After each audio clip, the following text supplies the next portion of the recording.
Welcome to Dreaming in Color, a space for social change leaders of color to reflect on how their unique life experiences, personal and professional, have prepared them to lead and drive the impact we all seek.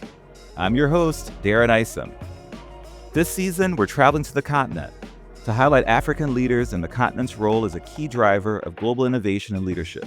So join us as we travel across the continent, from South Africa to Tunisia, with stops in Kenya, Ethiopia, Nigeria, and Senegal along the way, celebrating the diaspora and all of its complexity and beautiful possibility. This is Dreaming in Color, Africa. And this season, I'm lucky to have my Bridgespan colleague, Elizabeth Makumbi, joining me as a guest co-host. Elizabeth is a social impact consultant and manager with Bridgespan Africa, based in our Joburg office. With a background in law and a career rooted in systems change, she brings a sharp, strategic lens to some of the world's most complex challenges, from climate resilience to equitable access to water and sustainable finance. Prior to joining Bridgespan, she worked at Pegasus Consulting, focusing on climate change and sustainable development across the continent. Elizabeth holds an LLM from Georgetown University, a certificate in systems change and social impact from the UCT Graduate School of Business, and an LLB from the University of Pretoria. A Pan-African at heart, born in Zimbabwe with Ugandan and Kenyan heritage, she channels her expertise into supporting NGOs like the Greater Cape Water Fund and Core Africa, strengthening their governance and impact. At her core, she's a purpose-driven advisor committed to building a more just and sustainable world. And it's a joy to have Elizabeth host today's conversation in Nairobi's beautiful Africa House with the wonderfully brilliant Tom Osborn. Welcome to Dreaming in Color, Elizabeth. Thanks, Darren. Today's guest is Tom Osborn, a bold thinker, systems innovator, and community-rooted social entrepreneur. Born and raised in Kenya to sugarcane farmers, Tom's journey has taken him from rural Kenya to Harvard and from local challenges to global recognition. At just 18, he co-founded Green Char, a clean energy company that brought affordable cooking fuel to underserved communities, earning him a spot on Forbes 30 Under 30 and the distinction of being the youngest Echoing Green Fellow.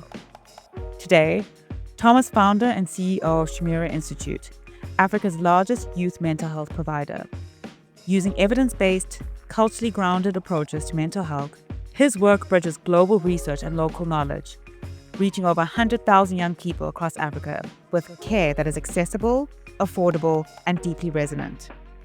Widely recognized for his leadership in social innovation, community building, and entrepreneurship, Tom is also the author of What We Can't Burn, a memoir on friendship, friction, and global energy transition.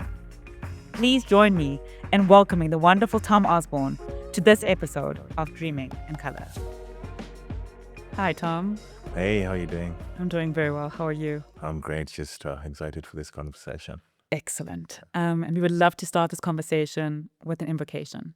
An invitation, if you will, to ground the conversation. And it can be anything from a verse or a song, something that hums to you, but will resonate with others. What is yours today, Tom? So I'm reading from actually a book that I wrote. Just going to read one paragraph. I was born on a sugarcane farm in the heart of a rural Kenyan village called Nyabera. I was born on an early Sunday morning in June. Ordinarily, they would have named me Omondi. He was born in the morning. But instead, my dad gave me two white names, Tom Osborn. That is perfect, and actually leads us quite nicely into our first question for you, which is we also found out that you were born in rural Kenya to the son of two sugarcane farmers.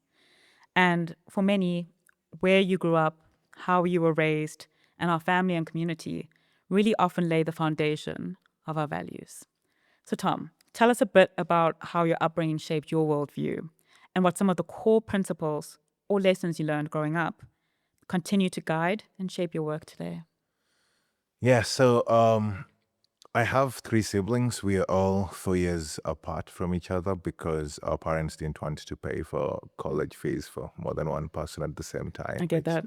Yeah. which is great family planning. So being raised in a small rural community, it's a pretty communal upbringing. So you, yes, belong to your nucleus family, but you're pretty much, kind of like seen as a kid who belongs to the whole community. And so for me, that was really important because there are important decisions that my small rural community made that affected me personally, which, kind of have oriented me towards this community fast lens that I do take to a lot of the work that I do. And the first was when I was, I think about 4 or 5 years old.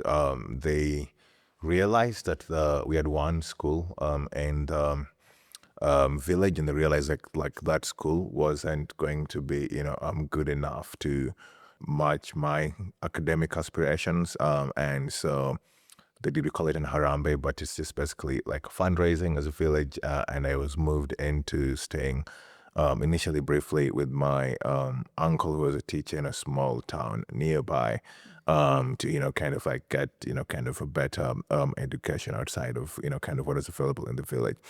The second thing from this upbringing was just how how difficult it is for young people, especially in this type of context, to be able to, actualize their life potential. So when I grew up, we had this thing called an age group. So an age group is about the people who are born around the same year. So traditionally, you'll go through life together, get married around the same time, etc.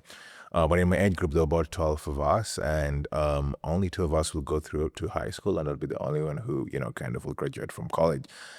For me, something which really is profound, because I don't see myself as being better or more talented, etc. It's just like the different type of decisions that the community made at different type of points allowed me to have opportunities, that people didn't have, right? And so basically, kind of from my upbringing, the two things which, kind of stand with me, one is, kind of adopting, kind of a community first approach to a lot of the initiatives that I'm doing.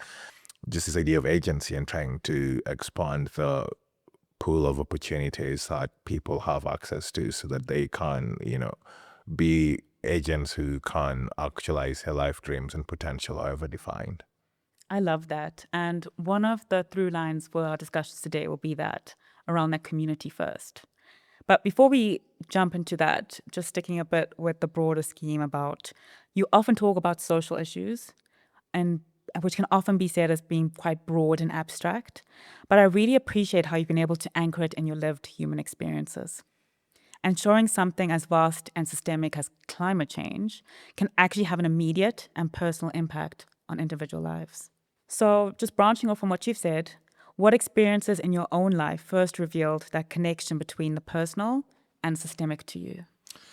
Well, I love that the social issues that I have been thinking about and normally begin from a personal connection, right? So, for example, I spent my earlier time as an entrepreneur working on a clean energy venture, but I was doing it mostly because of the story of my mom. So growing up in rural Kenya, we primarily used firewood as a primary source of cooking, and this leads to a lot of respiratory tract infections, especially affecting women. And I think at that point, this is 10 years ago, about 3 million women around the world suffering from this type of respiratory tract infection.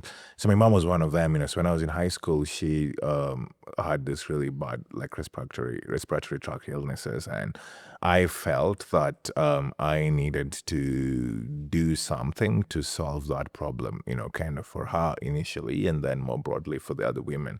And so that's what brought me to this conversation. And so as I started like thinking about how can we design clean cooking feel, then I realized there's also like a climate and energy transition part around this. And at that point, and still up to date, sometimes brings a form of tension, especially just to use the climate space as an example, between folks who are coming at it from a purely climate perspective, so thinking about like CO2 emissions and how do we do this energy transition. And I do find this often removes the lived experience of people who actually really go through it and turns it into super, kind of like abstract issues, right? And so just basically grounding, these social issues on people is kind of a framework which I find to be, kind of really powerful. I think also which makes most sense in our African context, because, we are mostly a people community first, and so it's easier to direct resources and attention around issues like helping moms like my mom move from charcoal and firewood to cleaner fuels than, reducing our carbon emissions as a country, for example. Yeah. So, as someone with a climate background, I've spent the last 7 years in climate change, and I desperately fall into bucket number one, which is I just get caught up in the verbose terms that we use and just often struggle to think about how climate change is actually about people and livelihoods at the center of all of it. So just hearing you talk about that also just makes me realize how much I need to also internalize how I also position climate change and what it actually means in terms of my job. But as we journey on in this conversation, one of the things we picked up is that you traveled from rural Kenya to Harvard. And that's just not a story of academic achievement, but also one of identity and belonging. So, how did you navigate these different worlds? And how did they shape your sense of purpose and influence your decision to return home to Kenya? But while you niggle on that, what does it also mean to you to create impact from within rather than from afar? Wow, yeah, that's a that's a big one. So when I was 14, we did this national end of primary school exam, which everyone does in Kenya. And the way it works, I normally tell my American friends, it's almost like a draft. So you do the exam, and then the schools are ranked, and so the first ranked school has a first choice of kids from around the country. And I'd wanted to go to this school called Starehe, which is a school in Nairobi. And primarily the reason I wanted to go to the school, it was explicitly set up for kids from like low income backgrounds and communities who cared about changing the world. But that year, Starehe was ranked third. So the first ranked school was called Alliance. And so they admitted me. And I didn't want to go to this school, Alliance, because it's historically known in Kenya to produce, if there's a corruption scandal or something bad which is happening in the country, there will be someone from Alliance. Points there. Gotcha. Yeah, but anyway, so I went to that school, and that's where I first had my identity conversation. So two things. One is, so kids my first time out of the village to Nairobi, and everyone thought I was a white kid because of my white names. And so obviously when I showed up, they're all really disappointed. You know, when I showed up, some like random kid from the village with a thick low accent who's not kind of what they had in their mind. But the school made me realize that so basically, because everyone in the school was smart. So like in the first exam, I think I was ranked 70th, which was kind of a big shock to my system. But over time, I just realized that, yes, I was academically gifted, but I wasn't going to be the most academically gifted person. And kind of where I had an initial role to play will be in working with people who are smart and more talented than me and getting them to, kind of like do things in the real world. And I had this great opportunity to go to Harvard for undergrad, which was, well, it was really difficult. I think from a culture shock perspective, so moving from Kenya to America, trying to find a place where I fit within.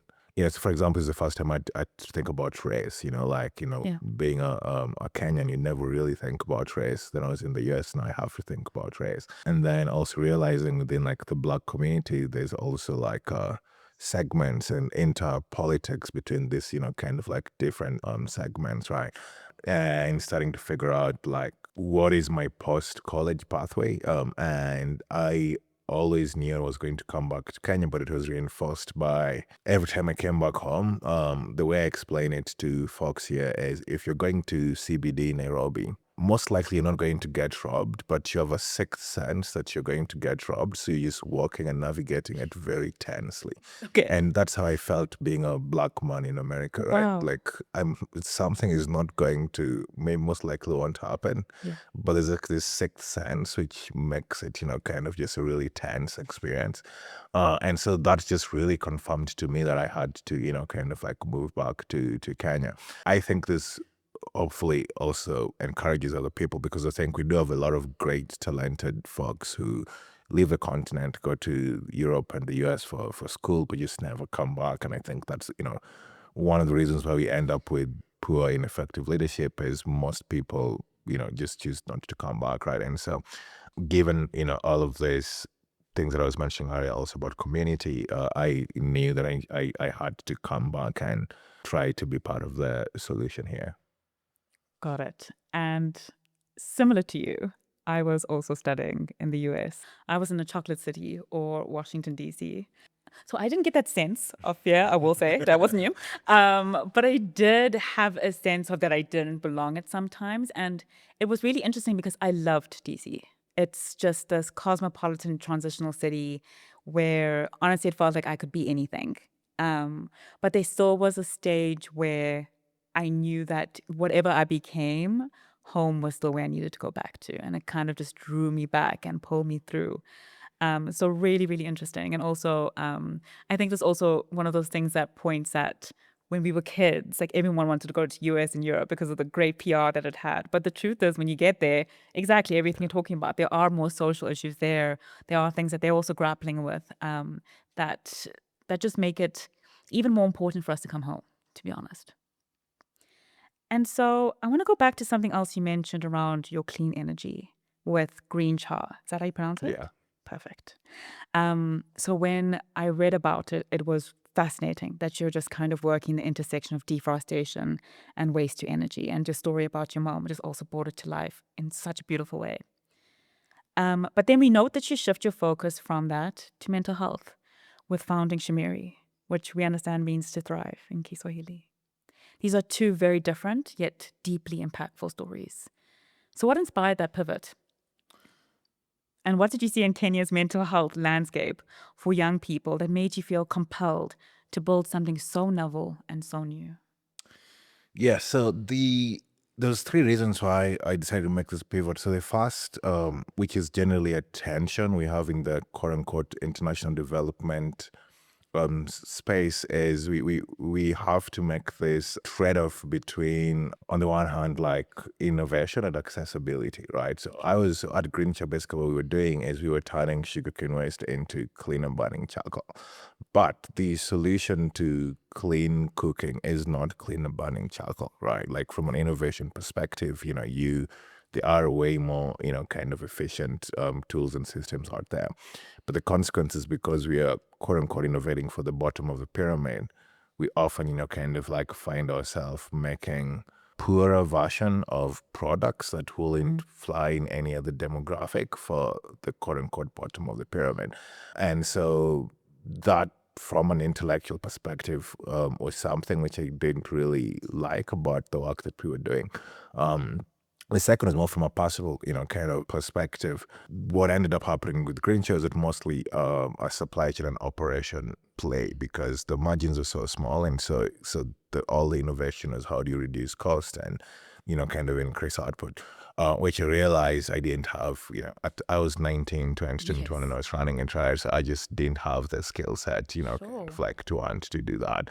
And then finally, we got in some investment, which decided to pivot the company away from a B2C approach to a B2B approach, which made more sense from both the revenue and the climate perspective.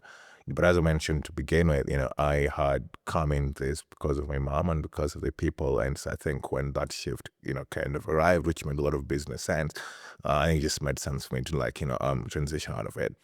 And I didn't anticipate going into mental health at all. So when I went to college initially, I was studying economics with the focus on like environmental and energy policy, because that really made a lot of sense. But then I had to take a psychology class because it was a required class that I had to take. And so as I took this class, I realized for the first time that a lot of my experiences, kind of like growing up, which I hadn't seen from a mental health and well-being experiences, actually mental health and well-being conversations. And for example, growing up, I had to go to public boarding school, but from a pretty, kind of like early age, we were in a super pressure cooker environment. I had a few friends who either dropped out of school, one who committed suicide, but kind of how I went through all of these things was, this is just life, this is the card that you earned it, and, you basically just wake up, dust yourself. So I hadn't seen it from this mental health experience. It gave me this framework where I could look back to my own lived experience and be like, wow. And those of, kind of people I had, around me. So that was like the initial, kind of like pull. And then the second pull was just now starting to spend more time, like starting this just realizing how much of an issue that is starting to become across the continent, primarily because of the youthful nature of the population. So we're a pretty young continent, and it's a lot of like social pressure on young people to do well, but we don't have a clear pathway for young people to like actualize their life outcomes. And so just that realization made me want to spend more time studying this. I joined a lab at Harvard where they were like trying to build out the psychological interventions, and that's when the third inspiration came to me, where there was all of these great academicians who are developing and doing RCTs on these great interventions, but once they wrote the manuscript, that was pretty much the end of the work with this, right? So I just saw this great potential to turn some of this like research into real life, interventions that could impact people. So could you tell us more about it? As in, how was it ultimately appreciated and endorsed when you came back to Kenya to tackle an issue which often isn't spoken about? Yeah, so we actually realized that mental health seems stigmatized, but only insofar as you're applying a Western lens towards it, right? So to give a more concrete example, with depression, right? So if you, at least the communities that we were working with in Kenya, so if you go and you try to ask people if they're depressed and all that type of stuff, like it will be stigmatized. But if you do break it down to its constituent things, like, are you having trouble sleeping? Have you been overthinking? Things like that, right? You realize that those are things people are going through and they already have their own, kind of like ways of trying to deal with it, mostly, religious or social, etc., right? And then the second thing we realized was it actually makes sense for mental health to be stigmatized if you really take a close look at the history of quote unquote formal mental health care in the continent. It's a very violent history. For example, in the Kenyan context, the freedom fighters, the Mau Mau, were diagnosed with mass psychosis, and that was used as the rationale for setting up this like detention camps to mass detain, kind of communities. So it makes sense, from their history for mental health to be stigmatized. And so to navigate that, what we realized we needed to do was to orient our way of thinking about care on communities, right? And just realizing that a lot of mental health caregiving is already happening at community level. So be it at the family level, at the church, at the mosque level, at the school level. And the challenge is the quote unquote formal mental health system is built outside of this. It's built in hospitals, in more formal traditional clinics, etc. And so the way our model ended up working was working within communities. Right now we work in schools, but we're also starting to work with churches and mosques, and utilizing those resources from that community. So in schools, like working with like recent high school graduates to go back to their schools as the, kind of first form of care, mobilizing other locally available resources like social workers, school counselors, etc. And then eventually, triaging into the existing systems of care. So I think just like moving away from using this Western derived diagnostic criteria, which there's a separate conversation, but I do think might be completely erroneous. And then orienting care in communities rather than the one-on-one type way that we think about mental health in the West has really allowed us, since we started doing this in 2021, to scale to serving like at least 100,000 people every year, which is pretty large. Yeah, so that's how we've been going through it. So without realizing, we wanted to actually double click a lot on that, which is when we read through a lot of your literature. For example, you did publish a study around decolonizing mental health in Africa. You did frame it around this idea of going from the community first rather than a Western idea of employing more of an individualistic approach. Do you want to comment on that? Yeah. So basically, my philosophy, which may end up being wrong, but my philosophy is that the way we think about mental health, which is 100% American centric, is wrong, right? Like we think about mental health problems as diseases, but all of these assumptions don't make sense. So, for example, with malaria, we know malaria is a disease because it has a very specific cause a very specific set of symptoms. An antimalarial drug only treats malaria, not other diseases. But for mental health, all of these assumptions are wrong. So depression has a lot of different causes. What causes depression also causes anxiety. The symptoms are different even within the same culture. There's a lot of comorbidity. CBT or therapy works for depression, anxiety. So it's kind of like quite complicated.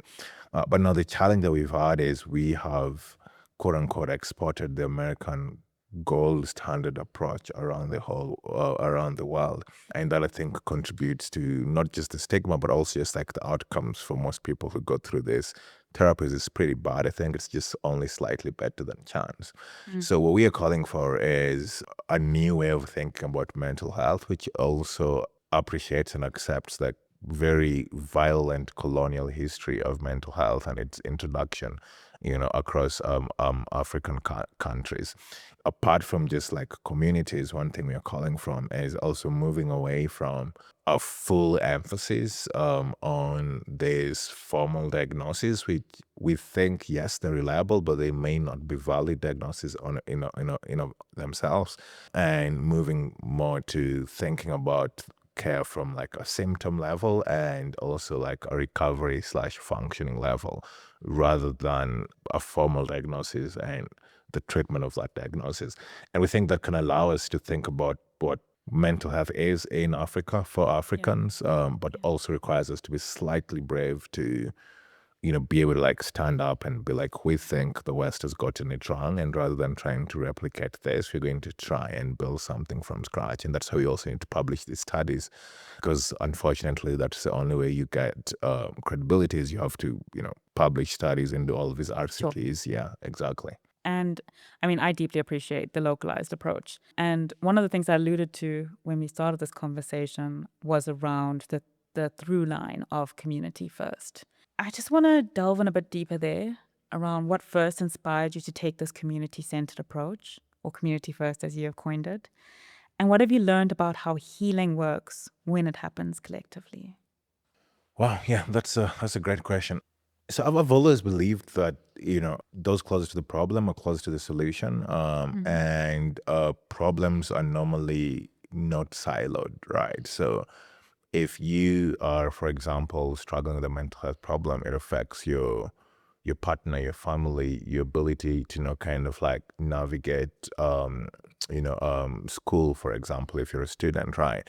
And so all of these different elements have to be involved in quote unquote your healing, because all these different elements are either contributing to or affected by the problem, kind of to begin with. That is why, for example, the work that we do is if we're working with students, it's school-based, so trying to work with them, in a very non-stigmatizing way within the school, community, and trying to rope in their teachers and their friends and peers as part of like this group-based work that we do, right? And the beauty of that is we think it really normalizes it, because I think once you start doing it the one-on-one way, it contributes to almost like othering people, like they are going through something that they need to sit to some corner and kind of solve for themselves, to more of an approach where we're working together as a group for both individual and collective healing, right?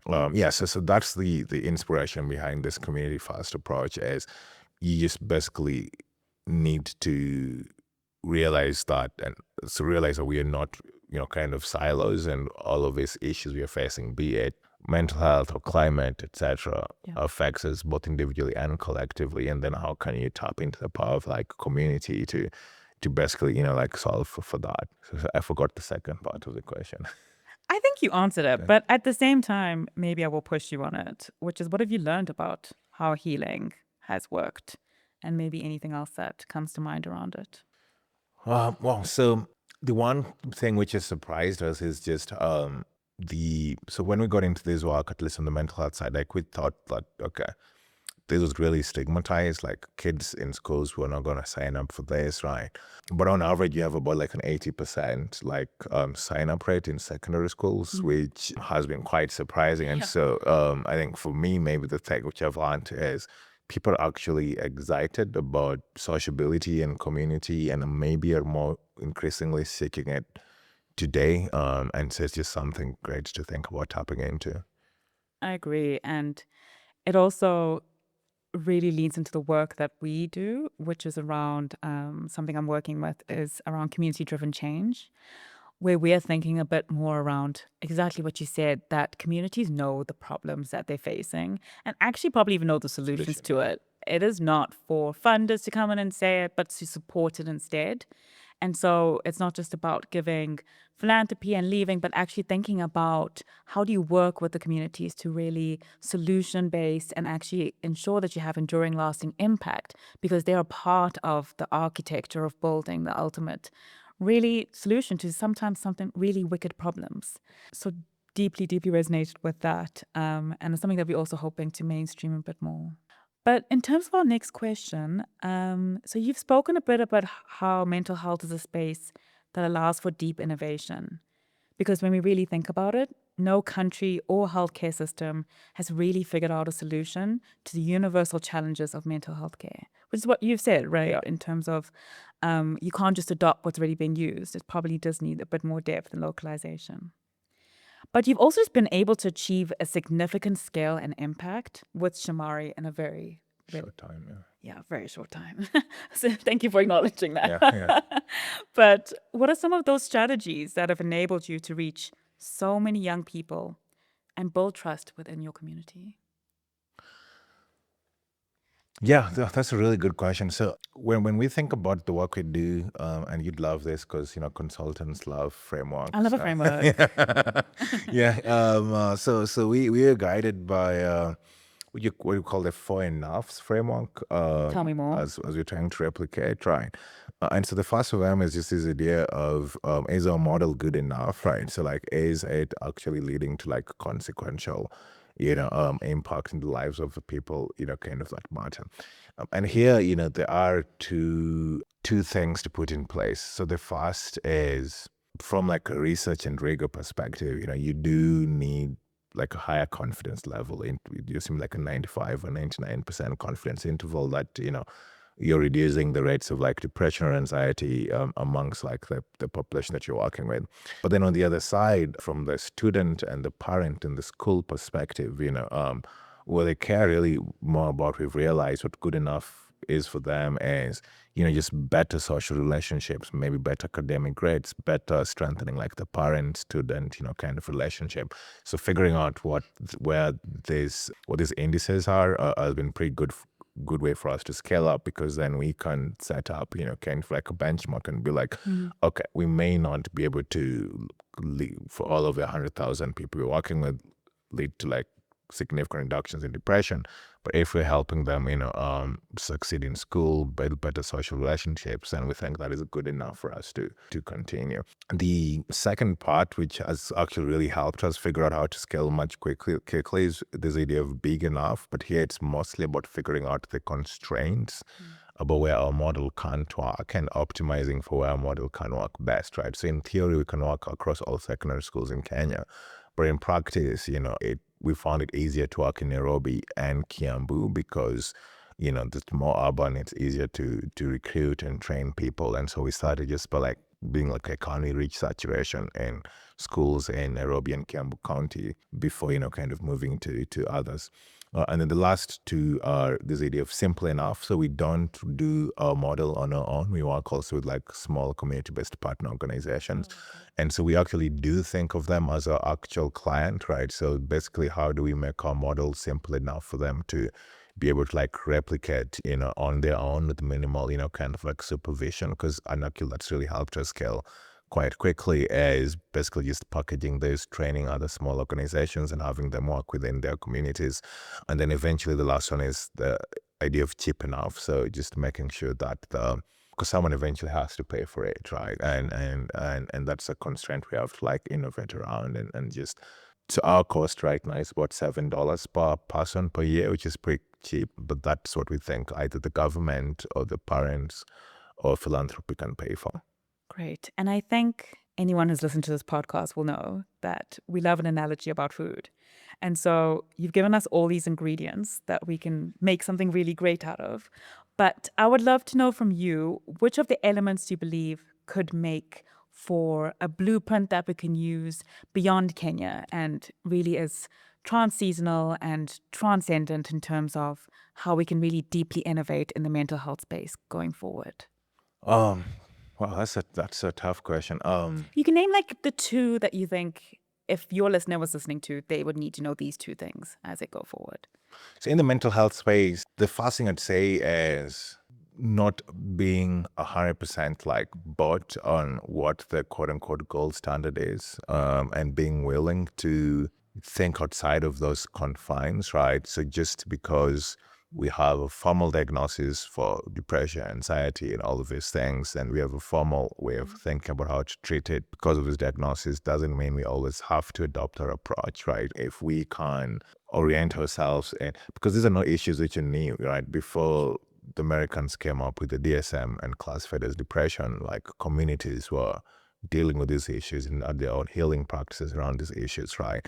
And so if we can like think outside of what formal psychiatry has offered us, that presents as more avenues, kind of like for innovation.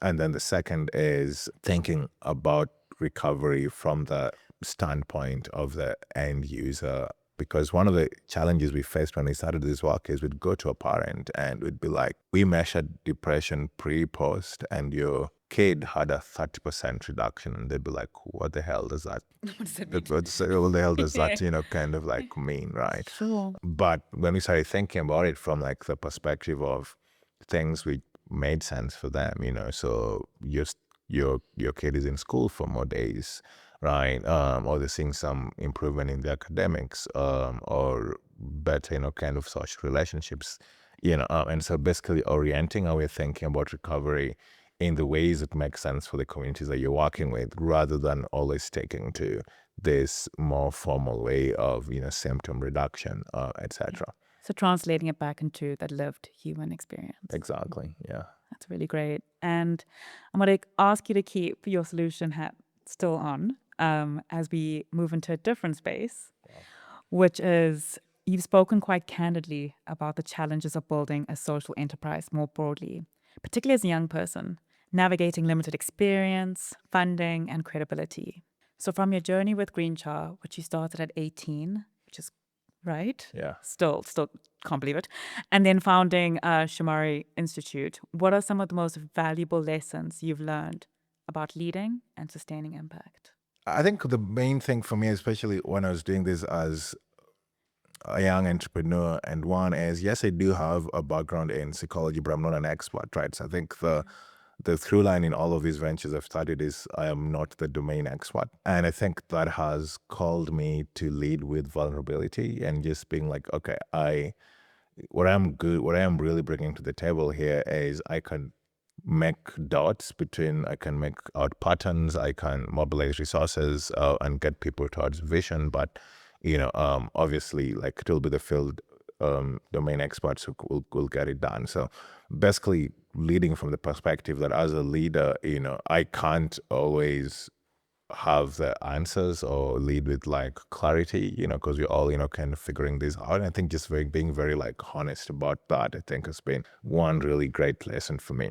I think the second thing, which is just an encouragement to other social entrepreneurs, and especially those from the African continent, is just being more open about the playing field not being level and trying to level it. So I think just to be more concrete, when I started doing this, I think founders had too much power, and sometimes they will feel bad or like their ego will be threatened if you tried pushing back and being like, okay, I'm the one who is here in Kenya, we know what's happening, this is kind of what we're doing, right? But I think over the last 3-4 years, at least in my experience, people starting to appreciate when us as founders put our foot on the ground and be like, okay, we are the proximal leaders, right?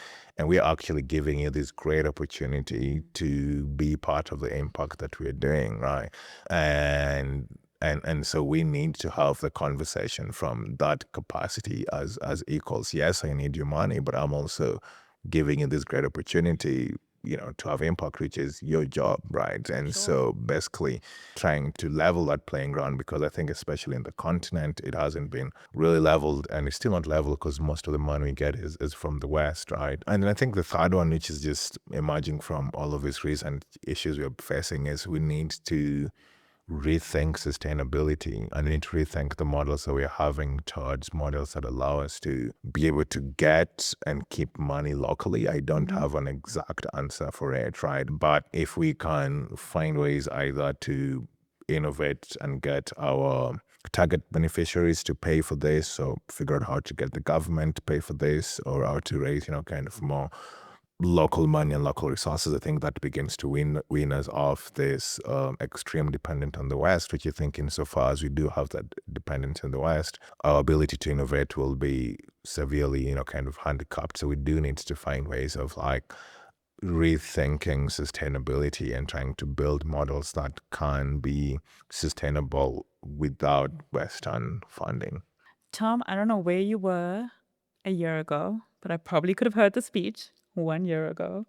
I mean, for me, I inherited, so I didn't found at 18, but I inherited a social enterprise. And our goal was, which in itself has probably caused its demise, but was to help the brightest young minds in particularly Africa. And it was just as broad as it sounds. But like you said, the challenge we had was that when we asked for money, we didn't really feel that we had the agency to ask for what we needed. And instead, funders told us what we needed to do. And so we would almost mold into whatever we needed to be in order to unlock money, and ultimately lost our purpose. But just listening to you and hearing about just the confidence to just be able to say that actually I have the localized solutions and I know what this entity is meant to do. And so, yes, you may have the money, but if this is not a partnership, it's probably not going to work, was probably the courage that I needed back then. Ultimately ended up closing, but that's a story for another day. But I think it's really something that I hope others who are struggling in that space are hearing. Yeah, and I'm also cognizant that now, and I was listening to another episode of the podcast where they were talking about this. I'm also cognizant that, now, because I went to Harvard and I'm a second time founder and we have, kind of this early success, like I able to be a little bit more like courageous. I'm also, kind of like cognizant about that. But I think it does begin with initially, kind of folks who maybe have the credentialing and have, kind of like the networks beginning to set the standard that this is kind of what should be expected. So no, but I do agree with you, and I think we just need to start getting people to have more that courage, but also on the funder side for them to start having more humility. Absolutely. Yeah. Absolutely. And like you said, unlocking more domestic sources would also be great 100%, alongside that. Yeah. And you also had said this throughout our conversation today around Africa being a young population. In fact, you might be the third person or second who has said this, because it's just becoming more and more telling. Yeah. And so many of the solutions to local problems will come from young leaders, particularly like yourself. So what is your vision for the next generation of African change makers, particularly in the realm of mental health and social entrepreneurship? And how do you hope your work will help shape the future? Yeah, I'm really excited about the new generation of change makers in the continent, and especially in Kenya. I think the last 1.5 years just been really inspiring, just seeing how willing young people are to demand for change and make change happen. And I think that's just gives me a lot of like excitement. I think what I hope my work does is presents an exemplar for how you move from wanting to do change and executing on that change, right? And I think a big part of how we're going to do that will need young people to build local solutions and local companies for local problems, right? And so I hope, kind of the work that I am doing and others are doing, starts to be able to provide exemplars and role models, okay, that, this is what you can do and this is how you can do it, right? And so that really, keeps me going. But more broadly, like on the climate change space, sustainability space, mental health, social change space, I think we're really lucky as a continent. One example I used to give people when I was in the US is I had no idea there was like a climate change denialist movement until I moved to the US, because in Kenya, everyone likes environment and fights with environment, etc. Right? And I think this just goes across board for most of the social issues. And now that we are starting to demand better governance and accountability from those who are in systems of power, I think it will, in my hope, allow us to catalyze just this new generation of young people who have already had enough of the status quo, but are also willing to stand up and be counted as being part of the solution. This means we have come to the conclusion of our wonderful chat. No, thank you so much. No, thank you, Tom. And I think for me personally, there were just so many different nuggets that I'm going to take home. But I think maybe two of them that were really poignant to me was around, firstly, the lived human experience. Like you've said, I am a consultant, a lawyer by training, so I love a framework. But breaking it down or boiling it down to its most simple elements, which is how is it going to impact people? How does it affect people?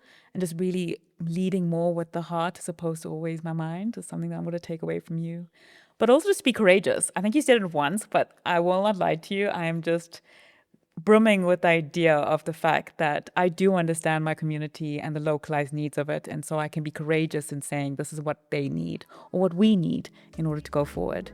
And with that, thank you so much. No, thank you. I really loved the conversation. Perfect. Great. Tom's work reminds us that innovation doesn't have to look like Silicon Valley. It can look like communities healing together, students reclaiming joy, and young people standing up to shape systems that once excluded them. As someone raised by a powerful and stoic Kenyan mother who left Kenya to live in South Africa, away from her own community, I often reflect on how terms like mental health, climate justice, community, and social entrepreneurship were absent from my vocab. These concepts simply weren't part of my household. So it wasn't until much later in life that I began to understand their significance. So hearing Tom share his journey from the sugarcane fields to championing community-driven mental health brought me back to my own path of realization. Now, I recognize how these once distant ideas are becoming the very bedrock of our lives. They are shaping how we dream, how we build, and how we show up for ourselves and for our communities. These pillars, mental well-being, environmental stewardship, and systems change, are not only defining the path forward for the next generation, they're also guiding us now as we pause to consider our role in the world and how we serve others and how we care for ourselves, not just physically, but mentally too. If this conversation stirred something in you, share it forward. And as always, keep dreaming in color.